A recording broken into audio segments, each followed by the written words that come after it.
উঠতে হবে কোথায় এটা দিয়ে? আপনাদের আরো দৃশ্য আছে, খুঁজে পাবেন না। এই যে সামাজিক দাঁড়িয়ে দেখিনি। ওই পানি মানি সব দেখি সব। আমরা কি নিচে ঢুকতে পারবো? নিচে মানে না, কোন নদীতে এসে কোন অ্যাটাক করে লোক। ওইটা হচ্ছে বঙ্গোপসাগর, পানি বাইরে বঙ্গোপসাগর। ভাই মামা এটা তাকান তো।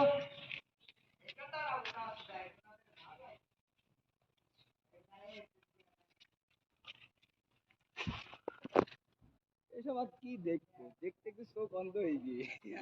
তুমি দেখেছো আইফোনে দেখছো এই দিকটি লাভের এটা বাংলাদেশের মানচিত্র।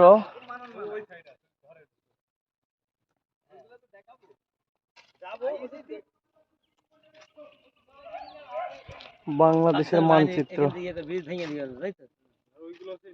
নদী নদী ভিতরে এসে মানে এই বোঝা আছে। আমি ম্যাপটা আইজও বুঝলাম, ম্যাপটাও উপরে পুরো দেখা যাবে উপর থেকে কিভাবে ইয়ে আসে। ওই জন্য এটা কি শরণার্থীদের ভারত গমন ও বেনাপোল বনগা সীমান্ত, ওটা ইন্ডিয়াতে গেছে এদিক দিয়ে। হ্যাঁ, এদিক থেকে শরণার্থীরা এভাবে। হ্যাঁ, তো এর ভিতরে যদি ঢোকা যেত ভালো লাগতো। ওখানে ওঠা যাবে, ওই দিক দিয়ে যেতে হবে। এই পথ বন্ধ না। হ্যাঁ, ওদিক যেতে হবে। এই যে আপনি ওই দিক থেকে যাবেন। এটা হচ্ছে বঙ্গোপসাগর। হ্যাঁ,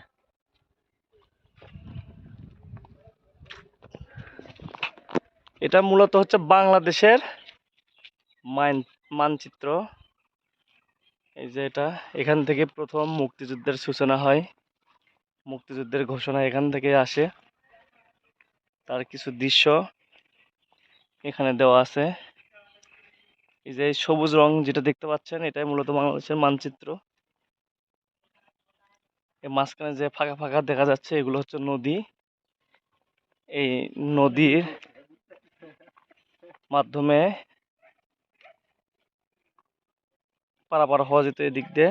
যেখানে 1971 সালে পাকিস্তানের বাহিনী ও মুক্তি বাহিনীর যুদ্ধ হয়, এটা কুষ্টিয়ার। এটা এই যে এখানে যুদ্ধ চলছে, ওখানে কয়েকজন দুই পক্ষের গোলাগুলিতে 3 জন মারা যায়। এই যেটা পাকিস্তানি বাহিনী দ্বারা এই হার্ডিঞ্জ ব্রিজ সর্বপ্রথম এটা ধ্বংস করা হয়, যাতে মানুষ এই পাশ থেকে ওই পাশে না যেতে পারে। কারণ এই পাশ থেকে ওই পাশে যেতে হলে নদী পার হতে হবে। নদীর ওপরে একমাত্র হচ্ছে ব্রিজ, হার্ডিঞ্জ ব্রিজটা ছিল, যেটা প্রথমেই পাকিস্তানিরা ভেঙে ফেলে, ধ্বংস করে ফেলে।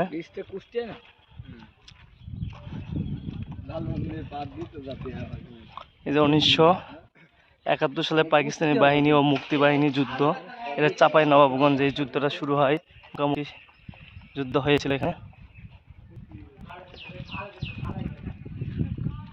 তো যতটুকু কাছে থেকে দেখানো যাচ্ছে না সেটা দেখাচ্ছি, কারণ ভিতরে ঢোকার অনুমতি নাই। ভিতরে যেতে পারলে আরো ভালো লাগতো, সবকিছু দেখানো যেত।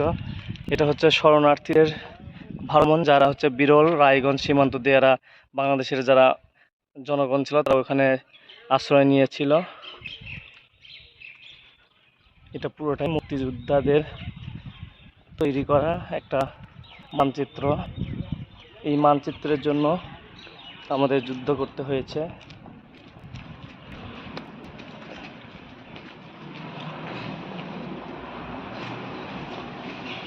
এই যে পুরোটা, এই সম্পূর্ণটা চিত্র, এটা এই পাশে পর দেখেন। হ্যাঁ, ওইটা ওখান থেকে তো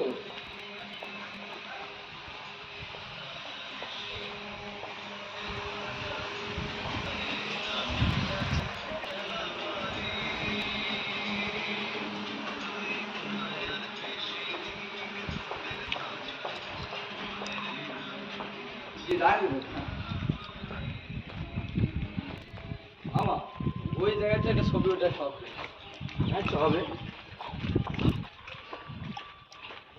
স্বাধীনতা কেউ থাকবে না বুঝলি। যা আবারও আসছি দেখানোর জন্য। চতুর্পাশে ঘুরে ঘুরে এটা হচ্ছে 1971 সালে পাকিস্তান বাহিনী ও মুক্তি বাহিনী যুদ্ধ কামালপুর শেরপুরে এখানে যুদ্ধ হয়। পাশে এই যে শরণার্থীদের ভারত গমন, এটা হচ্ছে হালুয়াঘাট ঢালু সীমান্ত দিয়ে।